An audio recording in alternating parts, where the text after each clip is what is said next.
OK, donc aujourd'hui, on a une session questions-réponses pour les élèves. Donc, première question, 6B. OK, donc sur Desmos, on peut voir la distribution normale ici avec une moyenne de 174.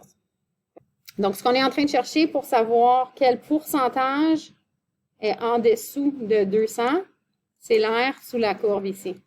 OK? C'est ce qu'on cherche. Je cherche l'air sous cette courbe-là.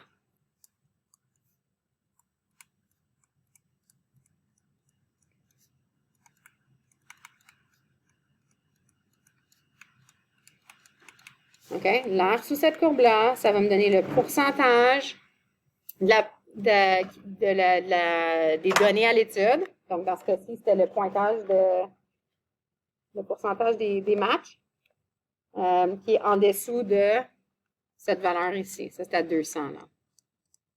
OK? Donc, c'est ce qu'il faut que je fasse. Le problème, les élèves, c'est que pour toute distribution normale, pour calculer l'air sous la courbe, c'est compliqué. OK? Mathématiquement, c'est compliqué de calculer l'air sur une courbe. Ce qu'on fait, c'est un concept mathématique qui s'appelle une intégrale. Ça ne fait pas partie de notre cours. Sauf que c'est compliqué pour les mathématiciens, c'est compliqué pour... je veux pas une façon de le faire pour chaque courbe normale. C'est pour ça qu'on a une courbe standardisée. OK? Donc, si on regarde ici, moi, si je fais un zoom out, là, là, on est en train de regarder bien l'échelle où est-ce qu'on est en train de regarder. Si je fais un zoom out, je ne sais pas si vous pouvez voir, là, il y a de l'action qui se passe ici. Vous voyez-vous en mauve un peu ici, là? OK. Je vais changer ma fenêtre. Donc là, j'ai changé mon échelle. Puis ce qu'on est en train de regarder maintenant, en anglais, je préfère le mot en anglais, je trouve ça moins compliqué, là. C'est the standard normal distribution. OK? Donc en français, on dit c'est la distribution normale centrée, parce que je l'ai centrée à 0, et réduite parce que j'ai changé son écart-type juste pour que ce soit juste 1. OK? Donc, on a comme écrasé la distribution normale, on l'a réduit l'écart-type. OK? Puis la raison qu'on fait ça, c'est parce que maintenant, maintenant, si je trouve l'air sous cette courbe-là, au lieu de trouver l'air sur mon autre courbe de tantôt, OK? Donc, parce que ce que je voulais trouver, on n'oublie pas, moi, je veux savoir, c'est ça que je cherche. Je cherche l'air sous cette courbe-là, mais je n'ai pas de façon d'aller la chercher, l'air sous cette courbe-là. Sauf que, maintenant, j'ai une façon d'aller chercher l'air sous cette courbe-là, parce qu'on a le tableau des écarts réduits. Puis, ce que ça me donne, le tableau des écarts réduits, c'est quelqu'un qui a déjà fait tout le travail pour nous, qui a calculé ce qu'on appelle l'intégrale. C'est pas important pour notre courbe, mais c'est l'air sous la courbe. Donc, si je viens regarder, en fait, ici, j'ai mis... Non, je ne l'ai pas mis ici. C'est dans le 2.4. On a le tableau des écarts réduits. Tu peux juste faire une recherche Google aussi, hein? Tu peux en trouver en ligne. C'est toujours le même tableau. Là, il y a la grosse formule épeurante, là, ici, là. C'est pas important pour notre courbe, mais pour ceux que ça intéresse, ce que ça veut dire, ce beau symbole-là, là, ça veut dire prends l'air sous la courbe, de moins l'infini jusqu'à Z. Et puis, ce tableau-là, ce que ça va me donner, on va le faire avec le tableau, mais ce que ça va me donner. Donc, le tableau des écarts réduits, je recommence. Le tableau des écarts réduits ici va nous donner l'air sous la courbe normale, centrée réduite. OK? Donc, je ne peux pas utiliser mon graphique de tantôt. Je dois utiliser celui-ci. Donc, comment est-ce que je fais pour trouver l'équivalence de mon x est égal à 200 sur ce graphique-là? Ça serait quoi? On l'a appris. Parce que là, OK, si tu regardes, je répète la question, si on regarde ici, moi, ce que je veux, bottom line, ce que je veux, c'est l'air sous cette courbe-là. Sauf que j'ai pas de façon d'aller chercher l'air sous cette courbe-là. Moi, je veux l'air ici j'ai pas de façon directe. OK? Je veux l'air sous cette courbe-là. Quand c'est plus bas que x est égal à 200. Je l'écris en plus gros pour que tout le monde puisse voir. OK? Sauf que là, je n'ai pas de tableau qui me dit pour celui-là, hein, mais j'ai un tableau qui me dit pour la courbe normale centrée réduite. Donc, c'est quoi comme l'équivalent de ce 200-là sur mon autre courbe? Là, qu'est-ce que je dois faire pour aller le trouver? Donc, ce qu'on cherche, c'est qu'on cherche la cote Z. Puis la cote Z, c'est l'équivalence. Ça va nous donner comme on a standardisé cette valeur de 200 sur la courbe normale centrée réduite. OK? Donc, ça serait quoi la cote? Si je calcule ici la cote Z, on se souvient que la cote Z, c'est toujours égal à la valeur de x moins quoi? La moyenne divisée par l'écart type. OK? Cette formule est importante. Fait que là, quand je vais trouver ma cote Z, Je voulais savoir ce 200-là, moins ma moyenne qui était 174, divisé par notre écart type qui était donné, c'était 35. Ça va me donner, quelqu'un va me faire le calcul. Ben, on peut arrondir au dixième. J'arrondis à 4 chiffres. Moi, j'aime toujours arrondir à 4 chiffres après la virgule, because I'm safe. Puis après ça, ma réponse finale, je vais peut-être arrondir. C'est toujours mieux de garder plus. Oui, c'est ça. Sur le tableau, je ne vais pas utiliser toutes ces valeurs-là. Donc, tu as raison, en fait, parce que on va aller utiliser le tableau. Pour le tableau, oui, en fait, tu as raison. Donc, on devrait arrondir, si on regarde le tableau ici, hein, le tableau nous donne juste au centième, nous donne 2 chiffres après la virgule. Donc, si j'arrondissais, puis en fait, ça, c'est environ égal de toute façon. Donc, je devrais en fait écrire ici, c'est environ égal. Puis, en fait, si je veux arrondir, pour utiliser le tableau, vous avez raison. On va vraiment juste regarder 2 chiffres. OK? Donc, une fois que j'ai trouvé ma code Z, je veux juste vous donner la représentation visuelle parce qu'une fois que tu comprends ce que ça représente visuellement, tu peux juste toujours te faire un petit dessin puis ça va t'aider à aller le trouver. Donc, ce que c'est, si on regarde, si on place la cote Z sur la courbe normale centrée réduite, ça correspond à ceci. Puis ça, c'est comme le match. OK? Donc, j'ai trouvé l'équivalence, mais sur la courbe normale. OK? Donc, on se souvient que ce qu'on voulait, c'était l'air sous la courbe de mon autre courbe normale. OK?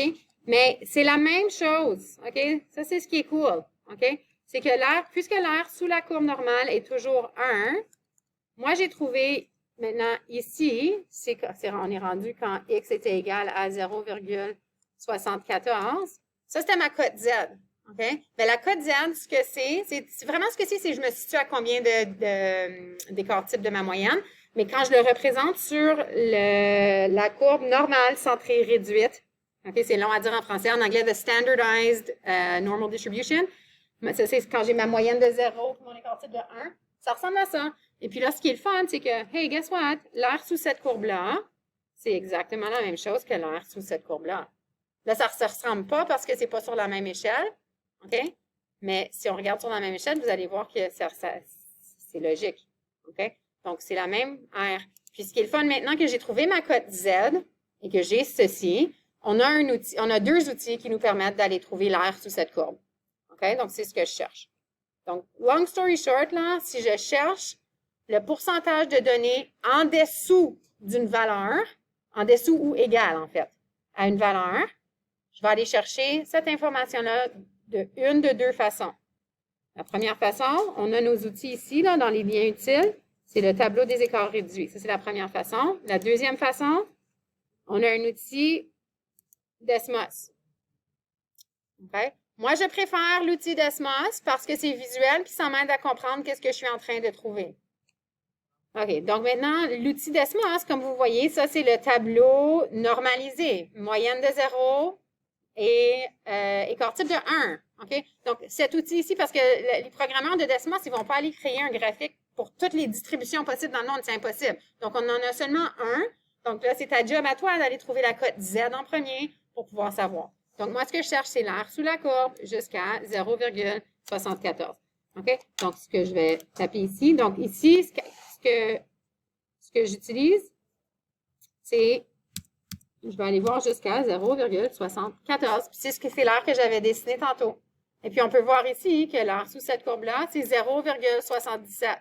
Donc, ça veut dire que 77% des données se situent en dessous de ça. OK? Donc, indirectement, ce qu'on a fait, donc c'est vraiment juste d'aller taper ici, mais comprenez ce que vous faites, puis je pense qu'en voyant ce qui arrive sur le graphique, tu peux comprendre ce qui se passe. On a trouvé l'air sous la courbe. OK? Puis ça, c'est la courbe standard, parce que j'ai un outil qui me le donne pour cette belle courbe-là qui est centrée à 0. Mais vraiment, ce que j'ai trouvé, c'est l'air sous cette courbe ici, là. C'est la même chose, c'est identique. Pour l'utilisation avec Desmos, si on regarde avec le tableau des écarts réduits, ici, on a un lien qui nous mène vers ceci. La première page, c'est pas important. Il y a beaucoup de choses que vous allez possiblement pas comprendre au niveau de la syntaxe dans la première page. Si vous êtes curieux, allez lire. Mais en fait, ce qui est important, c'est juste le tableau qui est ici, puis de comprendre ce que ça représente. Ça représente l'air sous la courbe. Puis honnêtement, je vous la montrerai même pas, ce tableau-ci, parce que Desmos, c'est bien plus beau de regarder ça. Ça me dit que c'est l'air sous la courbe. OK? Tandis que ce tableau-ci, c'est plus abstrait. C'est des fois, peut-être que je sais même pas ce que je fais ici en regardant ça. Tu es en train de faire la même chose. La raison que je vous montre, c'est parce que j'ai parlé à quelques personnes, puis j'ai dit pourquoi on utiliserait ce tableau archaïque quand on a des outils. Mais en fait, en première année d'université de statistique, ça se peut que votre professeur utilise ce tableau. Donc, je ne veux pas que vous me dites, nous autres, on n'a jamais appris ça. OK? Donc, je vous ai montré une façon, selon moi, qui est meilleure et plus visuelle. Mais voici une autre façon. Ce tableau-là, c'est comme ça que moi, je l'avais appris aussi il y a plusieurs années. Donc, pour utiliser le tableau. OK, donc là, c'est vraiment juste d'aller regarder ta cote Z. Fait que la cote Z, c'était quoi? C'était 0,74. Merci, j'ai pas de mémoire. Fait qu'on va aller regarder ici à 0,7. OK, qui est là. Puis on va aller trouver le 4. Mon zoom in est comme un touch trop gros, là. Donc, on va aller, je vais juste prendre mon stylo ici. Fait que je vais trouver le 0,7, 4. Puis là, je vais aller voir c'est quoi l'air sous la courbe. En d'autres mots, quel est le pourcentage qui est plus petit ou égal à cette donnée-là. OK? Puis là, on a obtenu le 0, tu vois, je sais que c'est petit, là, mais c'est 0,7704 que j'ai trouvé. Donc, ça veut dire environ 77 OK? Puis cette valeur-là qu'on a trouvée avec le tableau des écarts réduits, c'est exactement la même valeur. En fait, Desmos c'est encore plus précis parce qu'on peut avoir jusqu'à ce nombre de décimales-là. OK? Mais le 77 il est ici aussi. OK? Donc, en conclusion, pour répondre à cette question-là, hein, donc, c'était la première partie de la question. Il a obtenu, pour quel pourcentage des parties a-t-il obtenu moins de 200 points? Donc, ce serait 77 de ses parties. Pour plus de 200 points, alors pour trouver le nombre plus grand que 200 parties, c'est juste la différence entre 1 et 0,77. Ou si je voulais le visualiser avec Desmos, on pourrait aller le chercher ici. OK? Donc, ça me donnerait 23 Puis on peut voir ce que c'est représenté sur la courbe. Donc, juste à faire attention parce que le tableau des écarts réduits, celui-ci, me donne juste ce qu'on avait avant sur Desmos, l'air